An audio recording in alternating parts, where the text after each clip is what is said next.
Bull-NA-ChinaShop TV. Not just a YouTube channel, your main source for bull breed entertainment. I offer video services such as stud features, kennel features, and full event coverage. I also offer photography services such as puppy shoots, individual dog shoots, and full kennel shoots. You can see examples of each on any and all Bull-NA-ChinaShop social media pages. You can also see an in-depth look into my life and the American Bully lifestyle with my vlog found on the YouTube channel as well. Bull-NA-ChinaShop TV is also the home of the Bull-NA-ChinaShop podcast, a real, raw, uncut podcast dedicated to the bull breeds and the American Bully lifestyle. You can find all episodes of the Bull-NA-ChinaShop podcast, stud features, kennel features, event features, and all of the vlogs on youtube.com/Bull-NA-ChinaShop TV. Check it out and hit subscribe today. I'm taking applications right now. I need more hands. Yo. What the fuck is going on? You amazing motherfuckers. And we are in a China shop back again. You want to advertise for somewhere? www.advertise my shit. Bull-NA-ChinaShop.com. What the fuck is the week? Stop taking fucking pictures of the pup. Hosted by yours truly, High Lonely Pine.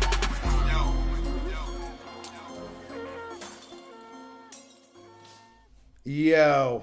Okay. Episode 62 of the Bull-NA-ChinaShop podcast, the first and only podcast dedicated to bull breeds and the American Bully lifestyle. A little bit of a special episode this week. I'm still in Australia. We just got done with the Abkc Australia Spring Bully Fest 2. I decided, actually, after talking to the host of the show all weekend, I decided that we need to have a conversation. We need to get something on the microphone and get it recorded.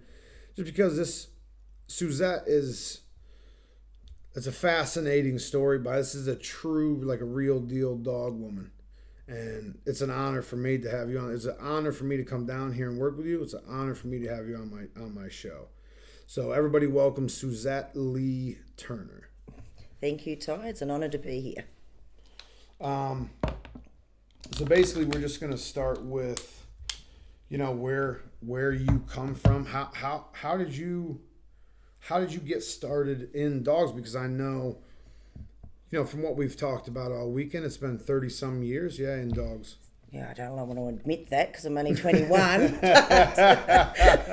Yes, but it has been 30 odd years. I've had dogs ever since I was a little kid, and I can't remember my life without dogs, right. On some level. I've had dogs. I've raced dogs. I've bred dogs. I've shown dogs, And training as well? And training, yes. I've heavily involved in training working dogs for a lot of years. I trained all around Australia, trained with some great people.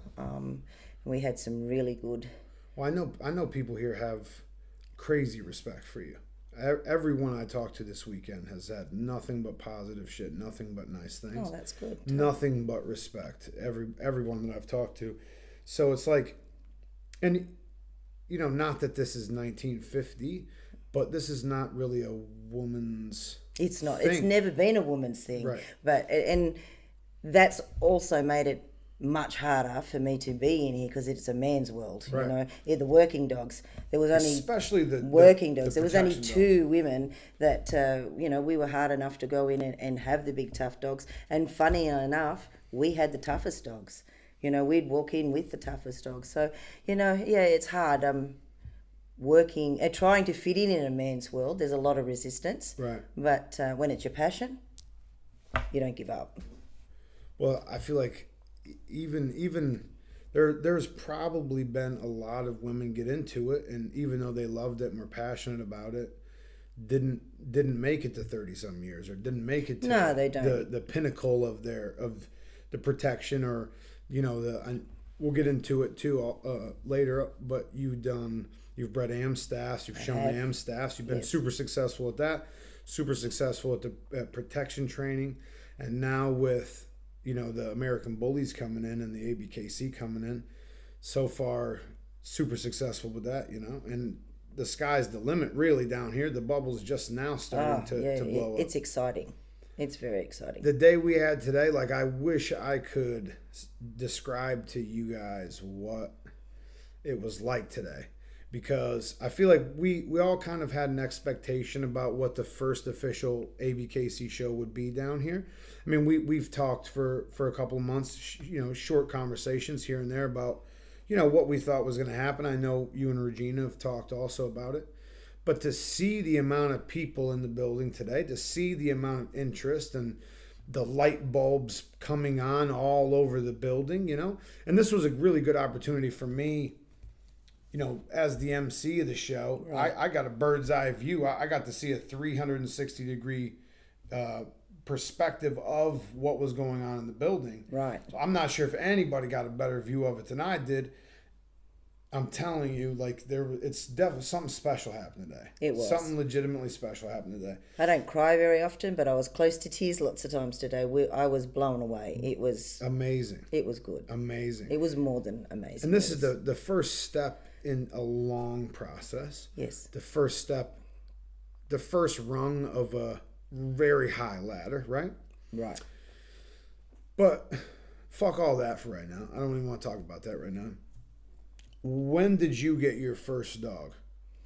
I got my first dog when I was about 8 years old. That was your dingo. Your parents bought that? No. I found I was mustering cattle because I come from the country, so we were mustering cattle, and we come across a dingo's lair, and the cattlemen put most of the puppies down because they don't like them out with the cattle, and there was one little puppy that they didn't get, and I cried and jumped up and down enough and brought it home, and that was, the start of a very long relationship with me and dogs. And, that little dog and I went all over the place. And from then, I've never been without a dog since then. My family don't like dogs that much. Like, I don't come from a dog family. We never had a pet until I... You guys didn't even have, like, a family dog? Never. No, we didn't like dogs. They didn't like dogs. We weren't allowed to have them. And so how the fuck did you get I have no idea. Elbow deep in dogs? I've always loved animals, so I always used to collect frogs and turtles because I couldn't have bigger animals. And I think I might have put up enough stink to keep that little dog that I got. And, Now, dingo. We don't have dingoes. Obviously, that's something that's just an Australian. It's an Australian native dog. Yeah. Are they considered a pet, like nuisance here? They are protected now, but back a few years ago, they weren't. Just a couple years ago. Just a little. Yeah, they were considered a pest, and farmers were allowed to kill them. So now they're not. Now they're not. No, they're protected. The first time I ever seen one was at the animal sanctuary. Featherdale that we went to the other day. Yes. I've never seen one in person. Definitely not what I expected. They're much smaller than what I expected. Yeah. I thought they were 70, 80 pound animals, and no, I mean, apparently they don't bark. No. They don't have a bark. They yip, yap, and howl. So no, it's a dog, but no bark. But no bark. It's a yipping sound. Like, it's not actually a barking like we're used to. Like a Basenji. Like a Basenji, yes. Right. That's fantastic. Like that's another thing I had no idea until I was reading the placard on the cages, or I don't want to call it a cage. It was half an acre. Yeah. Right. Where they had them, where they were keeping them, and it was like just something I didn't expect. But so 8 years old, you bring home a dingo. How did a dingo convert into, how did that? Well, I left home. Transition you into other dogs. I left home very young, and I hopped on a red rattler. It was called back then, with a dog and myself, and we headed to Sydney. So what's a red rattler? A red rattler is an old train that we had years ago. It was like an old cargo train. Oh, right. And you could put your animals on there and sit with them and go. So it wasn't like a hobo situation. You weren't just throwing your bag and the dog into a train car as it went by. No. I can't remember buying a ticket. I don't think I did. But yeah, we ended up in Sydney. So I was there for a few years and with this dog. And then Sydney was a bit of an eye-opener for me coming from the country. Right. So it was like, wow, like there's people and there's noise and there's lights and it's busy. It's busy, right? yeah. And I was, had the dog for a while. Biddy, I called her, Biddy. I had her for a long, long while, and then I was down the park and I actually saw some police dogs being trained, and I thought, wow, that's amazing. I would really like to connect with a dog like that and do that kind of stuff. So I ended up going to a training centre. I looked through the paper and I found a training centre, and I went out there to sit and buy a dog, and I bought my first protection dog called Jack. He was a long-haired shepherd, and him and I were just an awesome team. We were like unbelievable. So that was my beginning of dog training and protection training, and I So that was the next dog that after the dingo. That was your next dog. That was my was next actual dog. Like a real working yeah. dog. And I was amazed with that dog. And then I got straight into training, and I don't do things in halves. If anybody knows me, if I'm going to do something, I'm doing it like right to the top. So we're pretty similar in that regard. Face first into things. That's it, face first. So I got heavily involved in that, and then I decided to become a trainer. So there was another girl that I'd met who used to be a friend of mine, and she was the only other female that I'd met that was in that kind of environment, because it was, we'd have a class of 20 men and one woman, right. And they looked at us sometimes like, what are you doing here?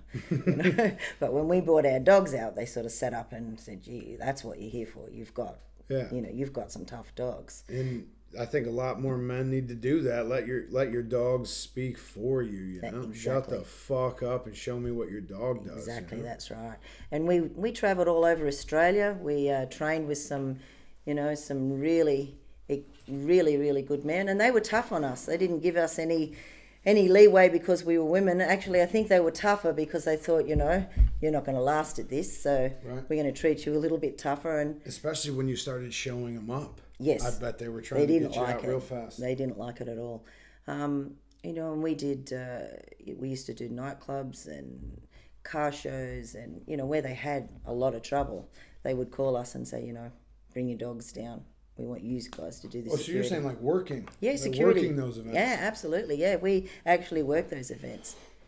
So, I mean, what was that? First of all, what age are we talking about? You said a young age. I don't know if you don't want to specify. That's fine. I got into actually working dogs probably around 24. So when you seen that, was it just like a happenstance kind of thing? You were just walking down the road and you seen the training going on? Yeah, well, I lived near a park, and they were doing a lot of training down in the park. And I'd stopped and watched it, and I thought, you know what, that is amazing. I saw... It is amazing if you've ever seen it. It's something to I see. hadn't, and I thought, that's good. And the control they had, right. And I thought, that's something that I would really be interested in. The bond between the trainer and the animal, and something like that, is unbelievable. Unbelievable. And I think that's why I excelled so well. Like, the bond I have with my animals, my dogs, it's something different. Right. These dogs look at me, and the look that we have it's different. It's not just a dog looking at you, like they're gone. I think every real deal dog person that's listening knows exactly what you're talking about. Yeah, and when these dogs went out and worked, they worked with their whole heart. It wasn't a command. They went out and worked for you because they wanted to protect you. They want, So we're talking about like personal protection training. Security, but personal protection, yes. What type of, let's say, basic commands, like what type of basic commands would you guys, or basic activity, like what initially when you started it, like what would you have to do to be able to be comfortable taking your dog to a car show, knowing you could work there, knowing you could let that dog go and he would do his job? Yeah, so with our security dogs and personal protection dogs, they're super obedient. And the bond, like you said, is like unbreakable. Right. So in early stages with a dog, it's mainly just socialization and lots of bonding and lots of love. Like we want that dog to go out and protect us with its whole heart. Right. Not because it's been told to do it. Right. Not because you've been told to sit or heel or, somebody's coming. Like we want that dog to go, you know what?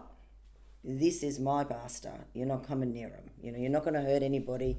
I'm there fighting for you with the whole of my heart. Right. So the bond that we have with these dogs, and I think that's why we excelled in that world, because being women, we had a better bond with dogs. Then, these tough security guards that just come along and said, hey, look at my dog. Some people, there was some male trainers in there that were really good, but I think they sort of got, we don't pat our dogs. We're big tough security guys. We don't do that. Right.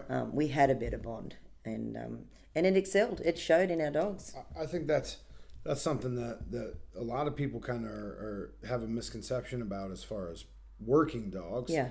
The how hard they are, and the separation between being able to treat them like a dog still, Oh, you're right. rub their belly on the fucking couch and, Right. Actually spend some time other than doing your job or working or training, Right. When we weren't at work, they were just family dogs. They played with the kids. They went swimming. They did all that. Right, so there was no, like, you didn't separate them just from everything not. Just because they were No way. had a job. No, they were family dogs.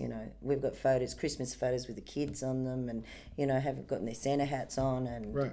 Yeah, no, they were family. They were a part of a family. Like when you have a dog that does that for you, that you own, it's a part of your family. Yeah, I mean, it's your family. Should be, right? But yeah, a lot of absolutely people don't have that. No. A lot of people don't use the dogs for that. No.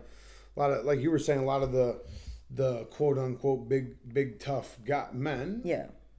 I'm sure there's more of a separation, and maybe that's why you did have the better bond. Maybe that's why you were closer and worked better, because they were I mean, they are family. It's not like people say, oh, this is my son, and they live in a kennel, Yeah. I have dogs that I consider family also, and I also have kennel dogs. Yes. That's not saying not that I don't love my kennel dogs, not that I don't Right.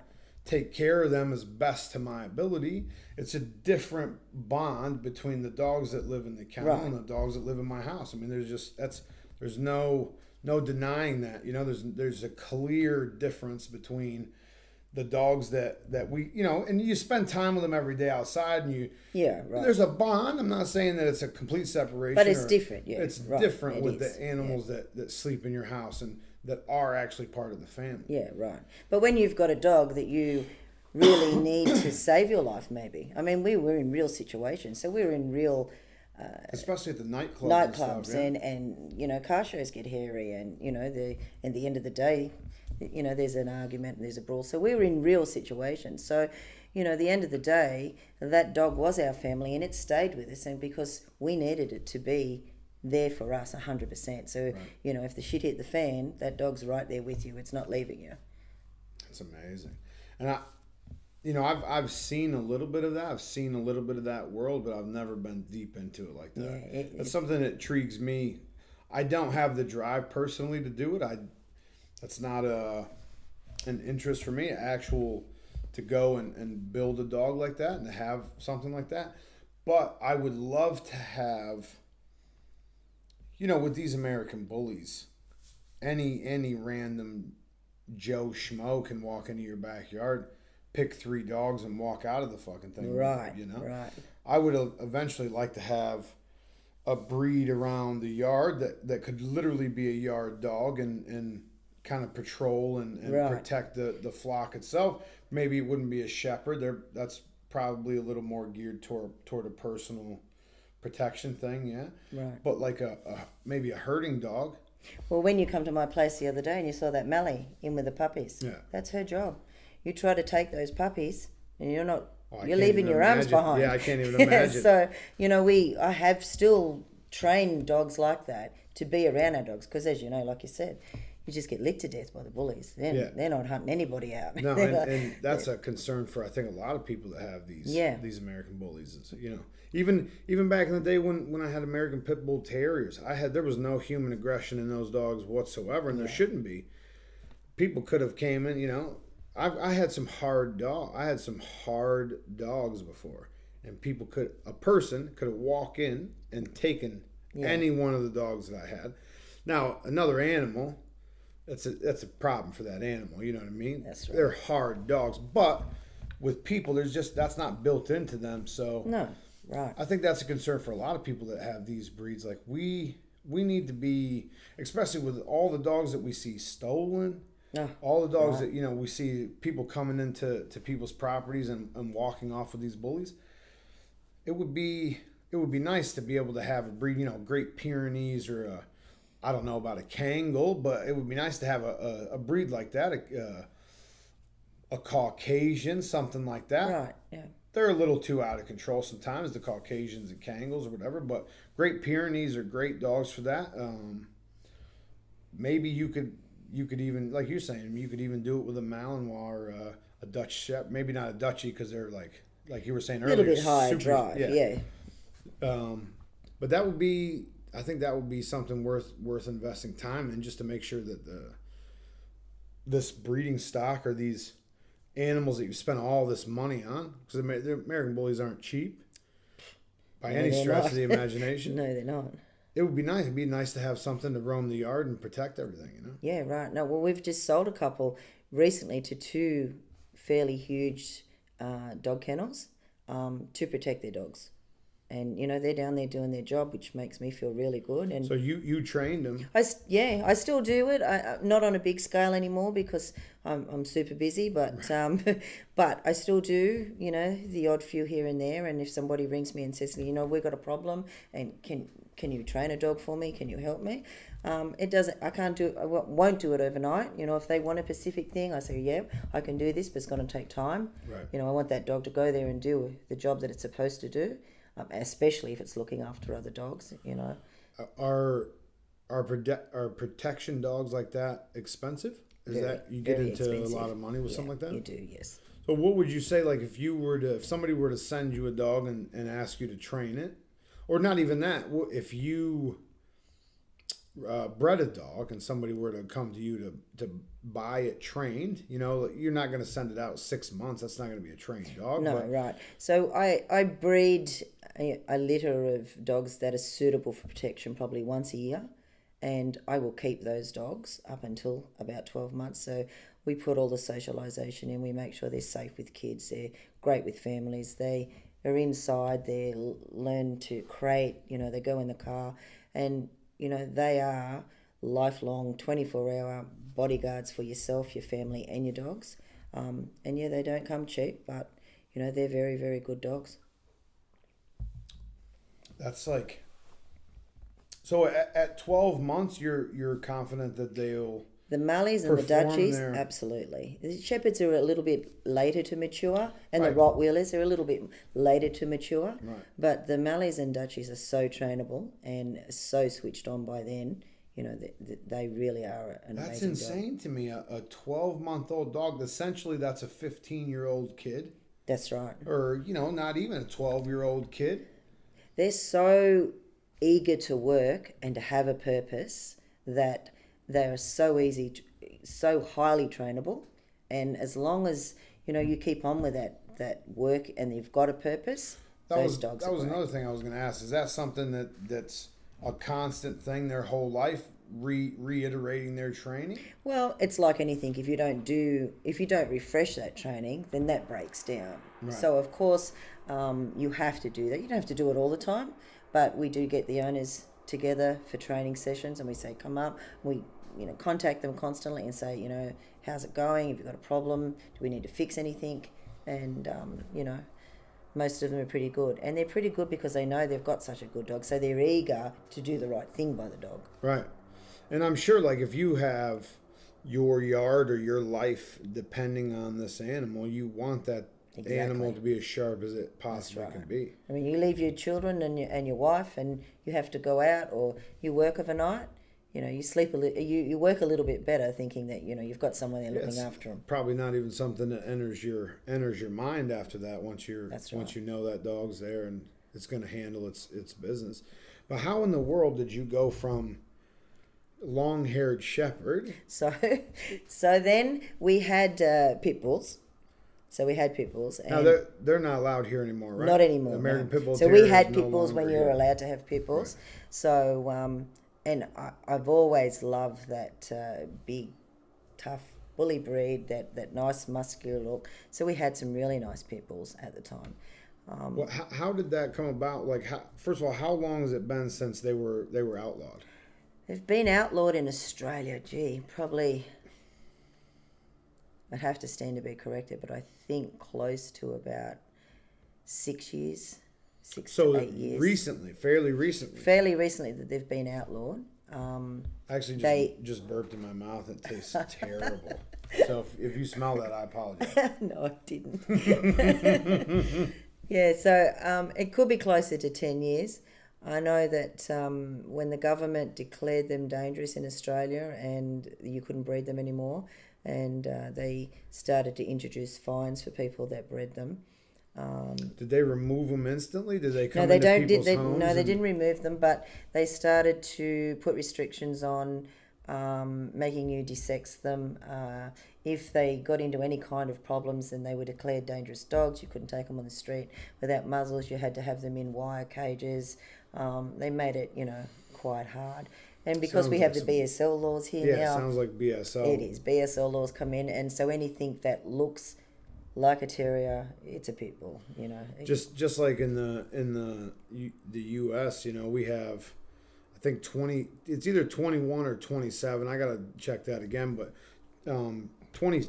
Let's say 27 different breeds that get categorized under the as a pit bull, quote unquote pit bull, term. Right. To me, like that, I think that's why I'm so adamant about using the American Pit Bull Terrier term, because so many people, when you say pit bull, have a preset image of what they see, what you're talking Absolutely. about, and it could be anything from a big-headed Labrador, to an actual American Pit Bull Terrier. So there's a lot of breeds that fall into that pit bull umbrella, right. So they didn't give any like a specific time to when you had to.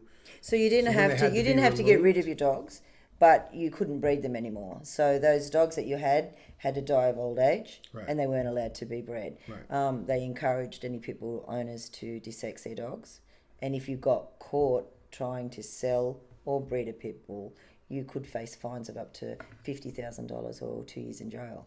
Whoa. So yeah, it was pretty serious. A serious thing. It's a serious thing. Yeah. I actually covered a BSL ban in Montreal, Canada, early on in the podcast days. They were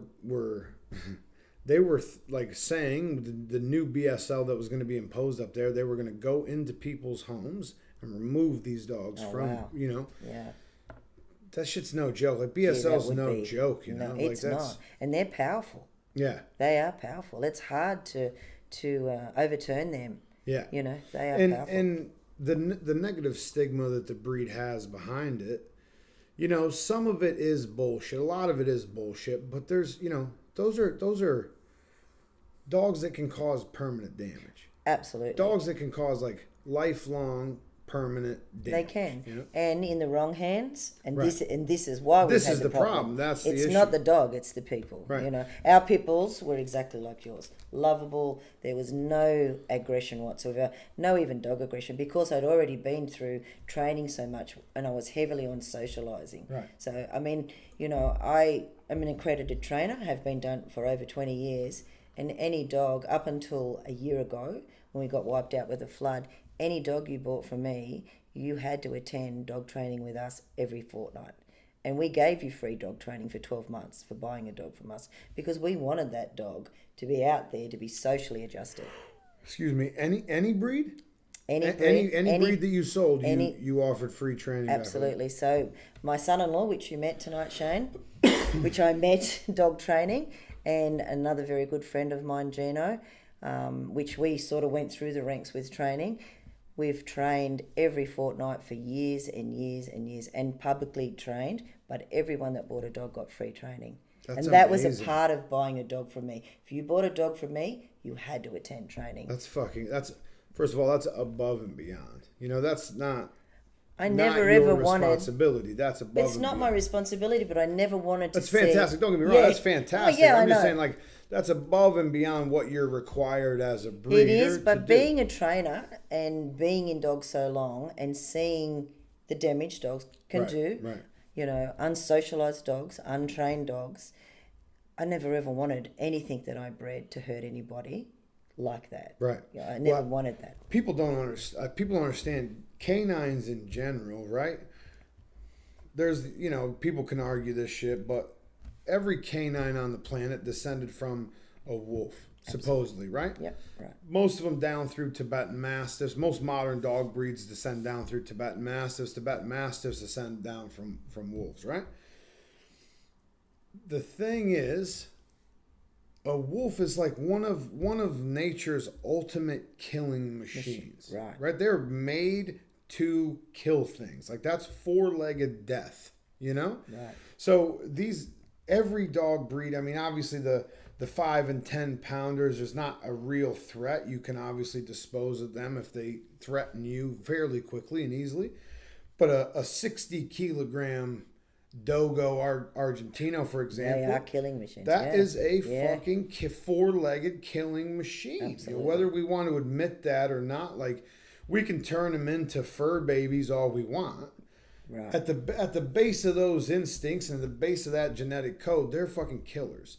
So, I mean, I think that's amazing. The fact that you know the potential behind these dogs and you still want to breed them, but not only just breed them, but be involved in the training, the socialization, the development of the stuff that you sell, just to make sure that there's no negative impact coming from you or coming through your stuff. That's fucking amazing. I mean, that's spectacular. That's above and beyond. I mean, you don't have to do that. That's fantastic. Yeah, right. I can't imagine seeing the yard. I mean, after I seen your spread yesterday morning, perfect setup for dogs now. I mean, I don't know how it was before, but I can imagine having, you know, seeing 10 people with their dogs out in the big run, right, the tall run. Yeah. You know, watching training. I think that would be, for me, that's better than fucking TV. That would be entertaining. Yeah, as no, shit. we had great times, and you know we had lots of big turn-ups. And if you bought a dog from me and you're in another state, then I sourced you a good trainer, you know. But you know it was good, and that's the way it should be. I feel like I'm not doing enough now. You know, I feel like I need to step my fucking game up a little bit. Okay, so but how did you go from So the pit bulls, we had the pit bulls, the yeah. protection to, you know, because I know you were super successful in Amstaffs. How did you go from the long-haired shepherds into the Amstaffs? That you don't get me. Am I wrong in saying, like, you were successful conformation shows also? In the Amstaffs, we did show in the beginning when we first got Amstaffs. So when we first bought some Amstaffs, they were standard size Amstaffs. We went to And this was after the. This is after the pit bulls. The So we ban, had the pit bulls first. Then they said, no, you can't breed them. You can't do anything with them. So we desexed them. They died of old age with us. They stayed with us. But my love of being in, and I wanted to get into showing, and I wanted to. I fell in love with a blue Amstaff. I had a lady walk past her place one day, and I saw this blue Amstaff, and I thought, I love that dog. And I ran out and said to her, where did you get that dog? She happened to have a litter of puppies. We bought a puppy off her, and it started from there. So we bought a standard size Amstaff at that time, and got into the showing years ago. I did show for a while, so I didn't have a very long show career, but what I did do was successful. But I really didn't like it that much. There was a lot of politics coming into it at that time. Of course. Yeah, and but I did that part, and I thought, okay, I like that. I then co-owned a sire called Titan Maloo, his name was, and he was a really big Amstaff, and I thought, gee, look at the size of this dog. And he used to throw huge Amstaff, so way out of the standard. So I copped a lot of flack for that, because it was like, you've got dogs And that... when you say huge, So height-wise or like mass, bulk-wise? Yeah, bulk-wise. Like he was a big dog, and he would throw that genetically into other pups. Right. So, the bitches were big and wide and thick, and so were the You didn't know males. how good that was at the time. Not probably. at the time, Yeah. no. But, because I loved that look and that big muscly look, and I guess probably too, being like I'm always in that man's world with the dogs, Right. I always like that big, look at me, big stance, big substance. So I like those Traffic stoppers. yeah. So I bred them for a while, copped a lot of flack off the standard Amstaff people. Similar to the separation with the UKC American Pit Bull Terriers, with how the American Bully actually started.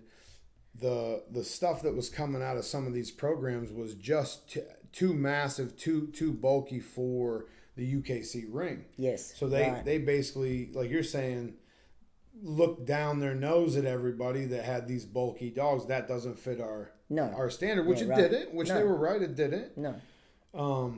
But it's interesting to hear you say that, because it's the same kind of thing that the founders of the American Bully went through with their American Pit Bull Terriers. Yeah, right. Yeah. And so we had those, and I would advertise them and say, these are bigger style Amstaffs. We never called them XLs. I'd say bigger style, not suitable for showing. They're not standard types. The first person I ever contacted about an American Bully was probably would have to have been 11 or 12 years ago, and you'll probably remember, I know that he's not in the American Bullies anymore, I think he had a bit of problems, but it was Roman from Iron Cross Kennels, and I'd come across... A bit of trouble. A bit of trouble, just a little bit. So he was the first person I actually had a conversation with about 12 years ago. So how did you find him? I was just surfing on the net, and I think Cue Ball and Disciple come up, and I think very well known dogs. I looked at her and I thought, look at that. I want one of those. I looked at my larger Amstaffs then, and I thought, gee, you look like Chihuahuas now. This is the real deal. Like, I want one of them. So that's what actually sparked your interest in a bigger, bulkier dog, was that male that you bought that actually was producing dogs thicker than what Amstaffs called for. That's right. And he was throwing heavy, bulky dogs with whatever bitch you put him to every single time. With whatever bitch you put him to. Like, you may have a couple. I need to find a couple of those right now. He was, if you talk to the Amstaff people, he was sought after. I wouldn't, a lot of people got a bit dirty with me because I wouldn't outstud him. Right. I said, you want a pup, you buy one from me, but I wouldn't outstud him. So a lot of noses put out a joint. Few that you've met over the weekend, they got out of joint. There was a few people that wanted to use him, but he was a freak. He produced, and there's a few kennels out there that their whole kennels are based on his blood. They breed the big staffies. And where the fuck did that come from? Where did all that bulk and mass and it was stuff just come from? he was a genetic freak. I've tried to do that again, and That's what I'm saying. And it I'll just take doesn't a dog happen. that just throws massive shit with any bitch you take him to. I'll and take we two never of those. crossed him with anything. I would always say, and I was always proud to say, DNA your puppy. There's nothing in there. I was proud to say that because we didn't do it. And being able to stand behind that's that's like icing on the cake. Just knowing that there's nothing in there and being able to stand behind that shit, that's icing on the cake. Yeah, and it always felt good to be able to do that too. Right. And know that there was nothing ever going to come back because we never did that. So, and I think like this is where a lot of the American bullies really came from. You know, everybody wants to push the credit to the bulldogs that were used. Right. But people need to understand, like old Sierra lines, Yes. old Edelhouse lines. These, you know, and I'm sure you know even more lines than that. But some of these Amstaffs were fucking massive dogs. Right. You know. And I think that's where a lot of the original mass and bulk for the breed, for the American Bully, I think that's where a lot of it comes from. Yeah, right. I think maybe the shortening of the backs and stuff, we can give some of that credit to the American or English Bulldog. Right. The oldies that were used and the Americans that were used in the XL stuff. We can give a little bit of credit to that. Maybe a little bit of the wider, squarer heads. Right. But even some of these old Amstaff lines have big, wide heads, you know, and they maybe not had the squared off muzzle. But No, they had right. big, wide, cheeky Yeah, heads even that's 15 right. years ago. Yeah, right. So I think a lot of that base comes from these freaks of nature that came out of the Amstaffs. Yeah, I'd like to know why the fuck they were throwing these big, bulky dogs. You know, why is that happening? Maybe was the male say his name again? Titan Maloo. Titan Maloo. Was he inbred? Was he outcrossed? No, he wasn't. He wasn't inbred. He came from La Exotica Kennels, I believe, and So not inbred. nope, he did come from an import. There was import in his line. I just can't remember on his papers at the moment. But the crazy thing, his full brother was a very successful show dog, and fitted the standard. Right. So And did his brother throw the... he's thrown some quite large dogs. Yes, he has. So it's in there. So it's in there. Right. Yeah, for whatever reason, whatever bloods clicked, and they made some big dogs. I'm a firm... I mean, there's no question that there's bulldogs added into the American Bully. We're not questioning that at this point. You know, we know that. But I think people give way too much credit to these bulldogs for some of the original frames that were put into the gene pool. You know, I think some of those original frames just came from freaks of nature, like you said. Yeah. So the freak of nature puts you in kind of in a weird state where you had the Amstaffs that couldn't show, and now you're like, you know, what am I going to do? Where am I going to go with them? Yeah, right. And then you see an American Bully online, and now you know where you're going to go with them. Right. Yeah, I was excited back then. So 12 years ago when I spoke about that, and I thought, you know, that's what I want. You know, I want to get one of those here. But our government was so strict, we couldn't get them in. So they were starting to ban dogs then from coming into Australia at all. So any of... the Dogue de Bordeaux was outlawed. The Presa Canaries we couldn't get in. So these dogs were allowed years and years ago, but then the government said, no, that's it. We're not importing from the States. We're not importing anymore. That's it. It's done. So investigating that for a while was fruitless. It wasn't going to happen, you know. And then I thought, well, let's get some semen in and let's put it to one of these bigger bitches and see what we've got. That was a little bit hard at that time as well. So for a while, that dream stayed dormant, and we just went on with producing bigger Amstaffs and like I said, that's what most of these people know you for is the Amstaffs, and, yes. and I had a couple of conversations with some gentlemen today, and they were talking about how massive the dogs were even then, even 10 years ago, that were coming out of your stuff. Right, yeah. So that doesn't surprise me a bit. When did you import the first American, or was it semen first, or was No, it was a dog. A dog. So I was in partnership with another gentleman who imported some dogs, and that was about 3.5 years ago now, and from then. Every time I see one, I need to buy one. So you've only had the American Bully here about 3.5 years. 3.5 years, and you were one of the first people to bring one in. No, I wasn't one of the first. Actually, one of the first to bring an XL in, not a pocket. The pockets were already here, and being a bigger dog person, I love the pockets, but I thought, no, that's not for me. I want an XL. Well, also at that time, there really wasn't a lot of massive pockets. You know, No. Bismarck, he was already around, massive pocket dog. Yes. But the term pocket really rolled out when the Abkc added the pocket class, right? Yes. Back in the day, I remember people calling them pocket pits. Yes. Everything was a pocket pit. Yes. Short dogs were pocket pits. When Abkc introduced the pocket class for the American Bully, I think that's what really sparked, you know, some people to jump into that and really bulk it up. But back then there really wasn't a lot of mass to these pocket dogs. It doesn't surprise me that you didn't want to go there, especially when you're seeing all this bulk and mass come out of your Amstaff stuff. That's right. Why you want to go to these little Right. smaller dogs? I mean, I thought they were cute. I liked them, but I just thought, no, you know, the big dogs were the one for me. So 3.5 years ago, we were part of importing the first XLs to Australia, and The blue tri-boy that I met today, Chaos. That's one of them. Chaos, yes. So my business partner, Ronnie H. he's the other guy who owns the dog with me.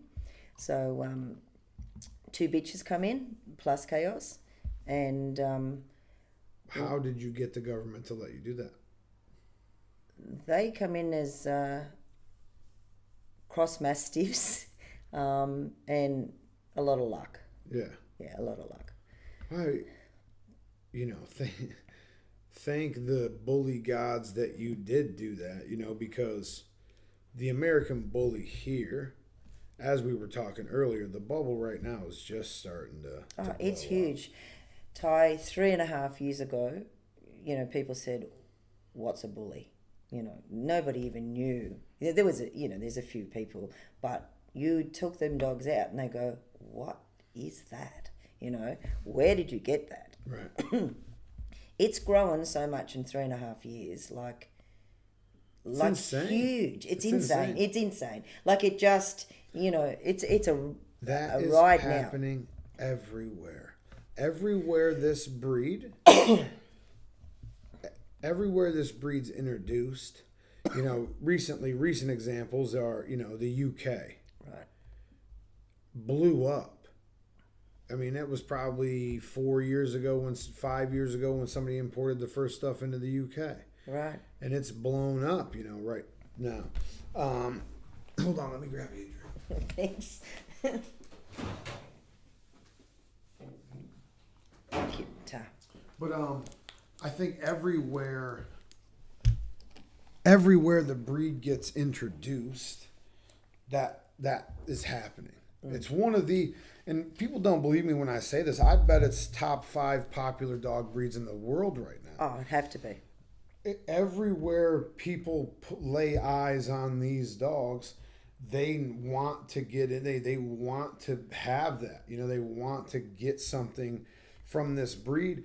And I feel fortunate to be, you know, in the middle of the shit. I feel fortunate to be in the middle of the growth of the thing and you know, trying to, you know, be a driving force behind it, you know? Right. So when I see Australia's interest, I mean, obviously I knew from the interest that I have, you know, from social media and stuff already. Right. But then when I come down here and see, like, it's like kids in a fucking candy store when they're today at the show. Yeah, it is. It was the buzz in the building, the excitement from the people, that the new owners. There were people in the building that didn't even own bullies that were just like, we're blown away. I talked to a few people around ringside that were just, you know, in off the street, because there's other events in the venue that we use. There was other events going on and stuff, and people are rolling in off the street and just saying, like, we're blown away. Like, we've never seen these before. You know, we heard about them. We've heard the American Bully name before. We've never actually got to see them. Right. And then they come to the show today, and they're like, we're blown away. Like, we want to be at every one. Like, when's the next show? I had 3 different people ask me, when's the next show? Right. So I think the bubble right now is just starting to grow, starting to blow up. It's huge. So how do you feel about like the state of the American Bully here right now, compared to 3 years ago when you came in, 3.5 years ago when you came in? What would you say is compare that, like, how was it then? Like, what were the state of bullies here then, and now what would you say the state of the breed is now? Ty, it's like, it's so big in 3 years. I mean, we're little compared to everywhere else, but for Australia, it was like a drop in the ocean. We're now a puddle, Right. like it's in 3 years, it's just gone crazy. It's like wildfire. There is so many people that want to get into American Bullies, hence the reason that I wanted to establish Abkc in Australia, because we need that organisation for our dogs to be able to show, to get us together as a family, to have the kids interested, and to have people having an interest to do something with those dogs. We just don't want to buy those dogs and put them in the backyard. Right. We want to be able to say, come to a show, train your dog, bring your family, have a great day, enjoy these dogs, and get something out of it. What's the difference between the conformation world that you've seen so far and the working world before, the protection stuff? Like, what, as far as not the dogs themselves, but like the community behind The community's different. Yeah, the community in the working world, we didn't really have a family. Like, there was a small group of us that were trainers, and we were like a family, and I've still got lifelong friendships from there. Yeah, of course. And we travelled and done a lot of training, but it was very small. It wasn't huge. In the American Bully world, it just gets bigger and bigger and bigger. And everybody comes in, and it's like, we're at each other's places having barbecues, or we ring up and, hey, we're going to the river, bring your dogs, or, let's go do a city walk. Let's take them to the beach. Let's get the bullies out. Let's talk to people. And everyone goes, yeah, let's go. Where are we heading? It's a whole different community. I honestly hope it stays that way. So do I. We both know it's not going to. Yes. Not for everybody. Not for everybody. No.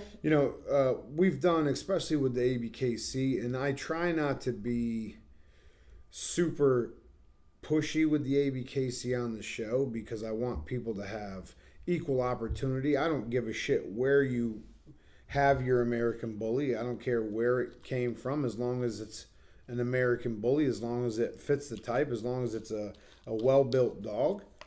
Right. I don't give a shit where it comes from or where you show your dog. Right. But Abkc, as much negative shit's been said about us, we've done a really good job of keeping the community and keeping the sense of family within the actual show circuit. You know what I mean? Obviously, there's going to be some infighting, and there's going to be some bickering, and there's going to be That's natural. That's drama, right? Human nature.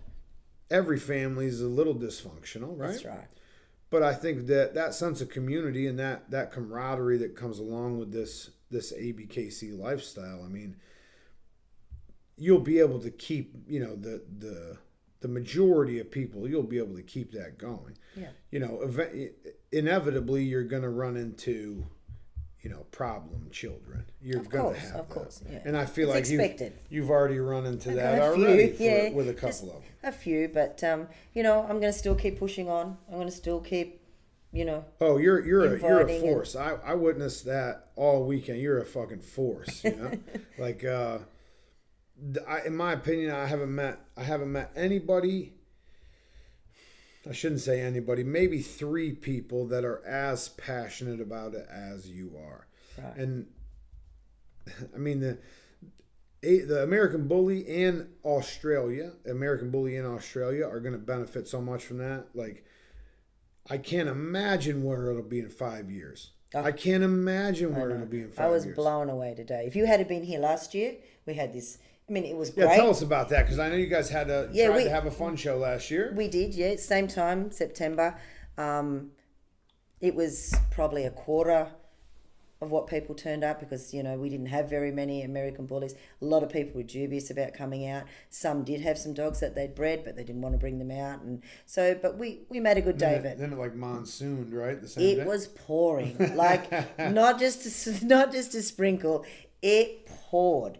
But I'd have to say that even in the pouring rain, the people that come, they stayed, and we had a great time. We were cold, wet, miserable, but we sat down at the end of the day and we said, that was amazing. We are on a winner. We love this. Let's get some more dogs and let's make some more shows. And it was amazing. That's how you know you're a crazy ass dog person. That's right. Yeah.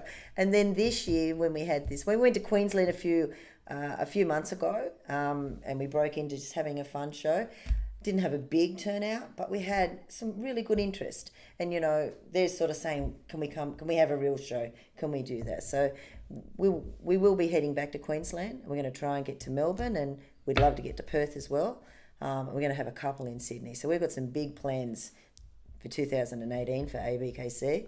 I can't even imagine where it's going to be, and the fact that you asked me to come down, for me, I mean, I actually talked about this on episode 61. I was in the Dallas airport and I snuck into a chapel, and I just wanted to get some things recorded that were on my mind coming down here, because this is somewhere I've wanted to come since I was a child, legitimately a child. And for you to ask me to come down and be a part of this shit, I'm like honored beyond belief. You have no idea. I have not seen. I've been to, I think, 5 opening shows for different countries, 4 or 5. Right.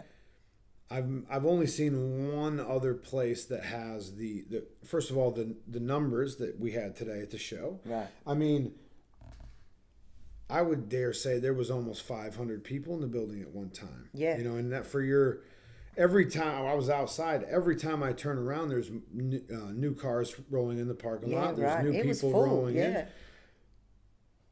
I've only seen that one time. That was in the UK. That was in England when they had the first show over there, and that's just snowballed. The UK scene is just booming right now. So, and that was only 2 years ago. Yeah, right. So I can imagine where it's going to be in 2 years. I mean, I think you're going to be busier than you think you are. I don't know if you're prepared for that. Well, we've got some great people. I mean, it's the a joint amazing. Joint the team's effort. amazing. I couldn't do it without Belle, who I want to kill half the time. She's an absolute trooper. Monster. Yeah, she works hard, and she one of those shits she had to clean up today. Not even the shit. It was bad, wasn't it? This dog puked. I'm not kidding you. This dog puked. It smelled like this dog had been eating the asshole out of animals killed on the side of the road. It was bad. This dog had been eating poop as its regular meal for at least 6 weeks. Like, it was disgusting. Yeah, it was. And never batted an eye. No, she ran in. Never slowed her down. Never batted an eye. She is. She's great. But it's all of the family. Look, the whole lot that we've got working. We've got this little show committee, and they all work. They've all got jobs, but every day they're on. Let's do this. Let's do that. This is a good idea. That's a great idea. We've got a really great show committee, and they're the driving force to get this moving as well. You're the driving force. Let's just be honest. You're the driving force. The team around you is amazing, no doubt about it. Yeah. You are the motherfucker driving this whole thing, right? Well, yeah, it is. I mean, I'm passionate, but these are passionate people. No, too. no doubt about that. Not hard to push. No doubt them. about that. And sometimes I yell a bit more, so yeah. I think just the team that you have built around it, and the passion that you guys all have is only going to pay dividends down the road. I mean, that's going to come back to you threefold, fivefold, tenfold in the future. And I think the meet and greet that we had last night, it was great. The Q&A that we had last night, the people that were there, and they got passionate, and they were right. They were in there. We had a couple really good discussions about questions that they had, because down here there's a lot of questions about anytime there's a new country opening up with the American Bully. There's a process that has to go on. People need to learn and understand what an American Bully is first, and learn and understand what how to breed to get Absolutely. real American Absolutely. bullies, right? Yeah. So, and there was a lot of questions about the Amstaff crosses with the American Bully, Right. and people don't understand once you've single registered that Amstaff, once it's went through the process of being approved by the Abkc because it's a brand new country, once it's approved and registered as an American Bully. Once you breed that dog to an American Bully, that's no longer a cross. That's not an F1. That's an right. American Bully to an American Bully. Right. Now, there's going to be a tough vetting process. There's going to be a whole list of shit the dog has to go through to get approved. And I think people were confused about that also. They were. But I think... and we need that here. Yeah. We need that here. We don't want the American Bully going backwards. We want to go forwards. But by those conversations, I was expecting to see today a bunch of terriers. Yes, right. I did not see. I mean, I've seen a couple. Obviously, there's a couple. But there was some really nice examples already of American Bullies. We have got some nice examples, and we do. You know, they're the ones that we want to encourage to come forward. Right. But we've got a lot of terrier-looking Amstaffs too, and people want to get on this roller coaster and this ride, but they don't want to do it the right way. Roller coaster is a good word for it. Yeah. And but they want to do it quick, and they don't want to do it the right thing. Yeah. We don't want a bunch of scrawny looking, no base, no muscle, walking around on a lead going, this is an XL American Bully, because that's the last thing we need here in Australia. That's the last thing the breed needs anywhere. And that's something I've been fighting for 7 years. Trying to show people and explain to people, the things that a dog needs to have to be an American Bully, to fit the type. It's tough. It's an uphill battle. You know what I mean? It's tough.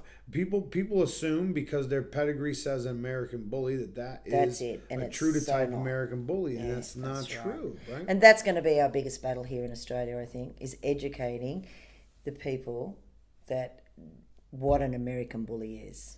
Right. Not the piece of paper doesn't mean shit. Right. It really, I'm glad you said that, because I say that shit all the time. A piece of paper does not determine the breed of the dog, right? The type, right? The type determines the breed. What your dog looks like determines what breed, especially in composite breeds, especially in these new breeds that are less than 15 to 20 years old. Right. The type is going to determine much more than that piece of paper. Right. So I was just expecting to see, a building full of terriers today, and I did not see that. No. There was There was a good turn, like good quality dogs there today for us. I mean, we're not on the same level as you guys, but we had some good quality dogs there. But you guys, you keep saying that, but I've been to shows in the United States where we've had, since 2004, the Abkc and a standard and the gene pool. Yeah. We've had all that since 2004. I've been to shows in the United States that weren't up to the quality of American Bullies that I seen today. Oh, wow. In an opening country, and I'm not blowing smoke. I don't do that shit. We have 30, sometimes we have 30, 40, 50 dog shows in the States still. And sometimes, like, if it's 50 dogs, 48 of them are barely American Bullies as far as type goes. Right. You understand? So I feel like you guys, I love the fact that you're adamant about that. They need to fit the type, and they need to be, true to the breed. Absolutely. But I also think you guys are selling yourself short a little bit. I think you have some quality shit here. Oh, I agree. Yeah, we do have some quality. And and wanting to be better all the time only strives us to keep going, to be better. We don't want to be comfortable or happy with what we've got, because I think that we still need to keep going and Oh yeah, it's definitely a process, and it's going to take time. But I think where you guys have started from, like I said, I've seen, the starting point for multiple countries now, and where you guys are starting from is leaps and bounds ahead of some of these other places. And that's not a knock against them. That's just a compliment to you guys. Yeah, that's good. The standard that won the best of winners today, I was super impressed with. Blue and white boy. Very thick, nice, wasn't it? Yeah. very well proportioned, balanced, move well. When you look at him, you know that's an American bully. Instantly recognizable as an American Lovely bully. dog. Yeah, he was. That's a great place to start, especially for the standard class. Like the ears thing. Yeah, the ears thing. That's going to be a little bit of a challenge. Yeah. But people will get used to that. I mean, it's just not allowed here. People will get used to that. Yes. You know? The pocket boy that won the chocolate pocket boy. Compton. His fucking headpiece. Yeah. I mean, his head is... Yeah, I know. That's an American bully. That's a pocket American bully. That's a really nice typey dog. Is he perfect? No, nothing is. But that's a really nice typey dog. You know, even the 2XLs that I've seen, your boy Chaos, that big red boy. Yeah, he's lovely. You know, he could have a little more weight on him, obviously, but that's not as far. He hasn't been in the country very long. So, the big red boy. Yeah, so he hasn't been in here very long, so he's sort of just settling into our country. But beautiful he's dog. lovely boy. Beautiful and dog, nature. nice headpiece. And even just the nature on him. He's Very, just amazing. very chill. Great temperament. Yep. And I seen at least I'm proud. I'm being conservative. At least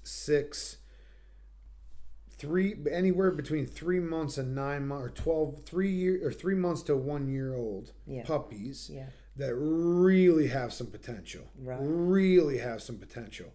You know, the I don't know. I think the stock you have that you're starting out with is above and beyond, like, you know, leaps and bounds ahead of somewhere these other places started. Yeah, right.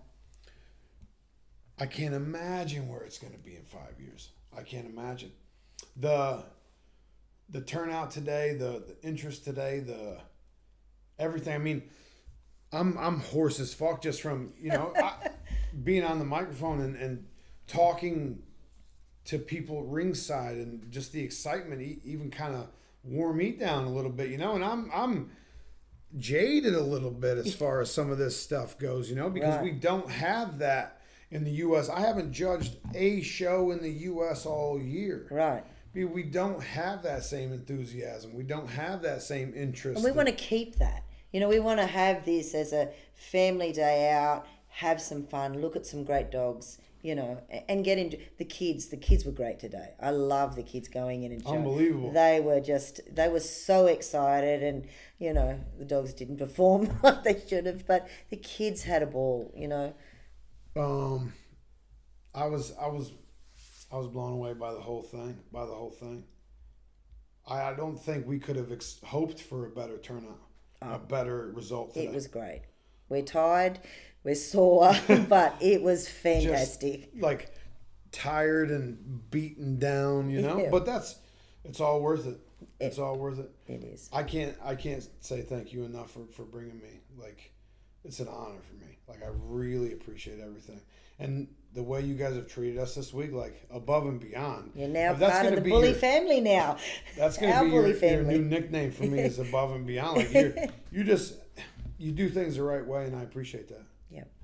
I appreciate even the thought, asking me to come down, you know. Ty, you're a little bit of a celebrity here with all of us in Australia, so. That blows my mind also, the amount of people that were at the show talking to me about my show. Yeah, we listen all the time. Blew my fucking mind. Yeah. Blew my mind. My kids don't like you that much because it's always on the car, and they go, oh God, not that man again.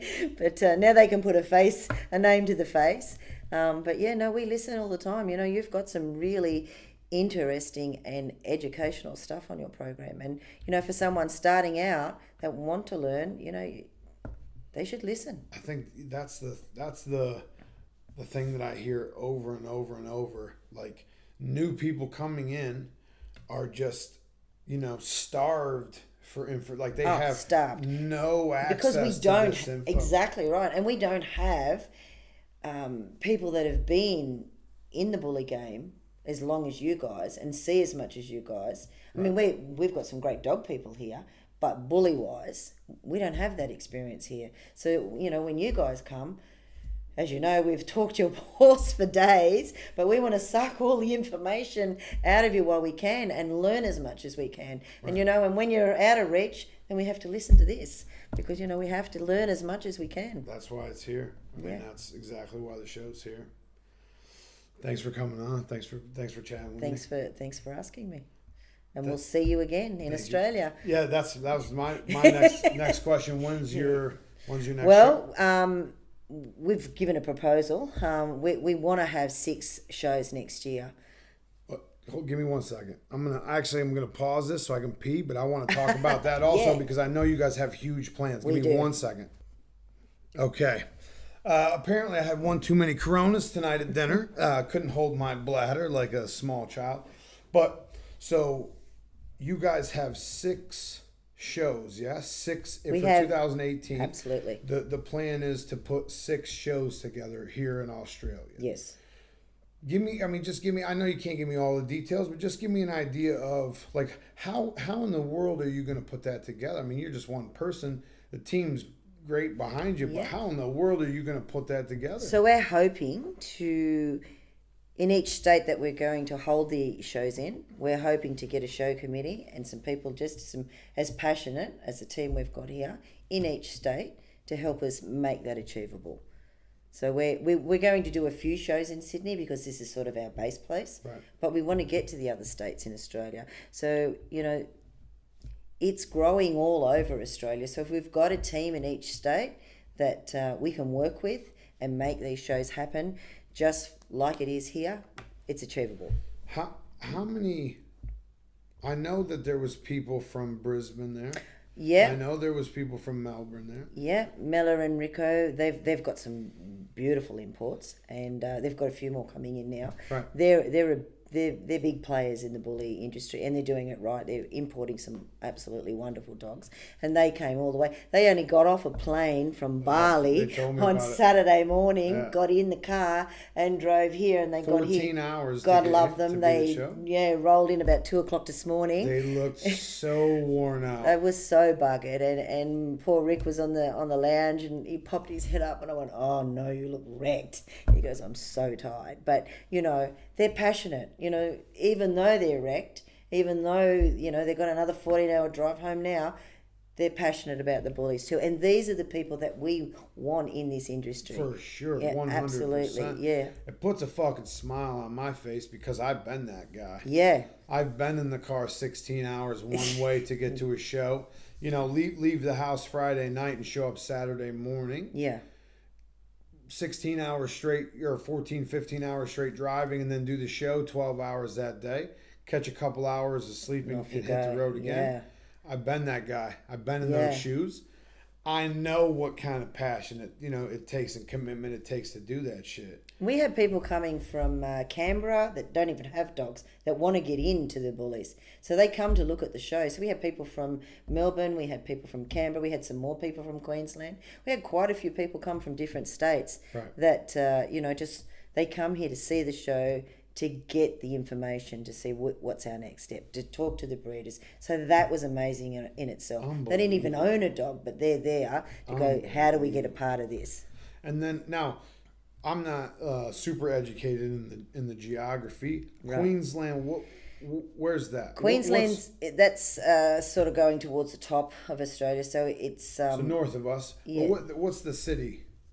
In the major city, Brisbane, right. Yeah. So we were talking to people from Melbourne, people from Brisbane, people from what was that? Where you just said that Canberra? Yeah, Canberra. So you've already kind of got, fingers spread across the country already. Yeah. I don't think that 6 shows is going to be a hard thing for you guys to, or I shouldn't say a hard thing. It's going to be difficult.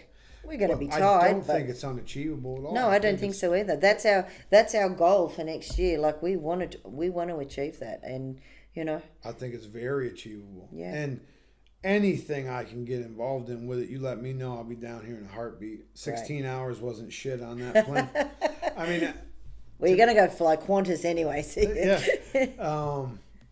No, but seriously, I think I think the bubble here is just now growing, just now starting to blow up.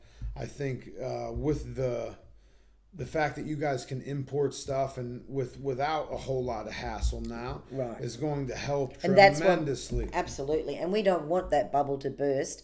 So that's why we want this to be done properly. And we want to educate people, especially with the training too. We don't want any problems with the bullies. Right. We want to have these bullies, beautiful family animals like they are.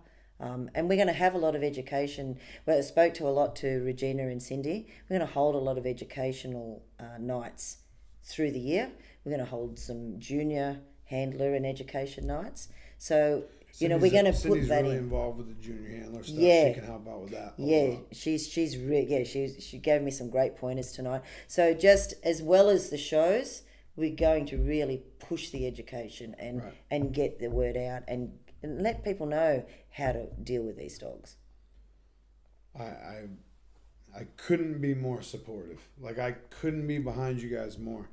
The education nights, like if you guys need somebody to sit in on a Skype call or something and talk to people, just let me know. I've never done Skype, but we can figure it out. That'd be amazing. We can figure it out. That would be No doubt great. about it.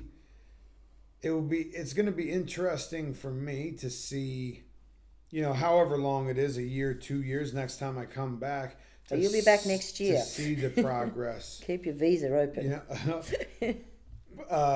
We're going to fill the passport out. There's no doubt about that. But like to see the progress, and this is what I love about going back to the UK. Yeah, right. Like I said, I was there for the first show in the UK, and I was there. There was one just a couple months ago, but I was there for another show earlier this year. So that's 2 year separation. Right. And I was actually at one each year for the. So it's 2 years. So I've been to. I think I've done 4 shows in the UK. 3 shows in the UK, but each year I get to see how, like, in The person, progress, yeah. in flesh, put hands on dogs, and watch the progress that they're making. Yeah. So I can't wait to come back and see the year of progress that's going to happen down here from now to the next show.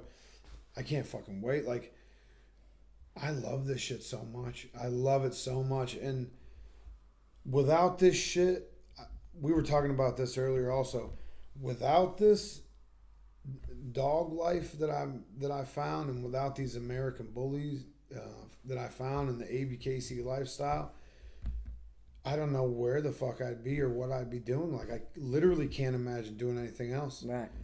I love this shit so much, and I loved seeing last night when we were having the Q&A. I love watching light bulbs. I literally could see light bulbs popping off in people's face.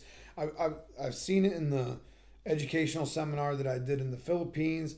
I've seen it in the educational seminar I did in Jamaica. Right. I think if you want to add an educational seminar next year, we can definitely make that happen. For sure, yeah. I literally get to watch people's eyes open up and light bulbs pop. Yeah. Right. You can watch it. You can see it happen. There's nothing better than that, because now that person for the time being is in. They're all the way in. Oh, absolutely. They're all the way in. Nothing more exciting than that. Like, no, that's right. What else do you want? What else do you want from your community other than to be in? That's right. Like we were talking about, I jump in head first. Yeah. I'm a guy that goes in all the way. Me too, yep. And it's just nice to see people that are getting on that level, getting into that. It's very exciting. Like we're like hyped all the time, We wake up and look at our dogs and smile and think, what are we going to do with these bullies today? It's exciting. It's amazing. I think we can end it on that. Yep. It's amazing. I can't say thank you enough.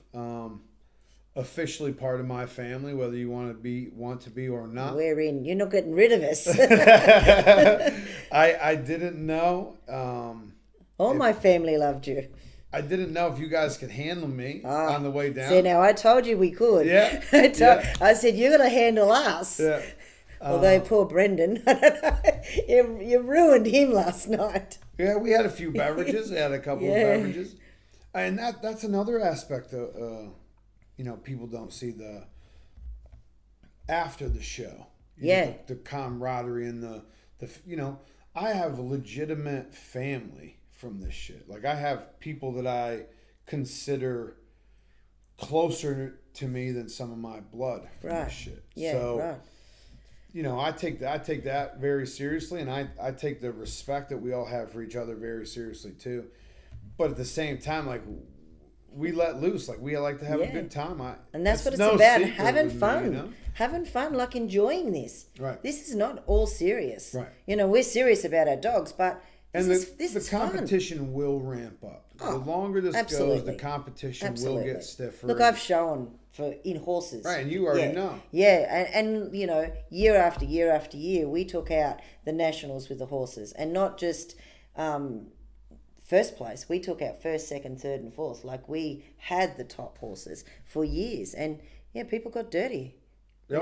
People don't like you being at the top. But the money in horses is much different than the money in dogs. I mean, absolutely. that's real money. Yeah. Like, that's real money flying around. So the competition, it's on a different level too. It is. But been there, done that, can handle that. We just want this to be fun, and we want to keep it as family. Even when we're in the horses, it was family. It was fun. We had muck around nights. It was good. Right.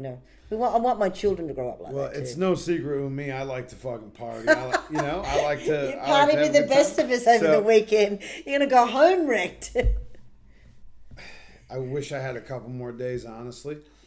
Unfortunately, I actually Brendan was trying to convince me to switch my flight to Wednesday instead of Monday. Yeah. I just have so much going on. I can't do it right now, but I think next time we'll have to make it an extended stay. That would be wonderful. Hopefully. I don't know how you're going to fit the marlin when you go home, though. Yeah. We're going to have to chop it up in little pieces. This time it's a bottle of rum. Vegemite. Next time it'll be a 600-pound marlin. That's it. Off the coast. But anyway, thank you so much. I love your face. Thank you. I'm actually going to end this one. I'm not doing ads. I'm not doing any of that shit. Just a conversation with a couple of dog people. I love your fucking faces, people. Episode 62 in the books. I'll see you motherfuckers next week.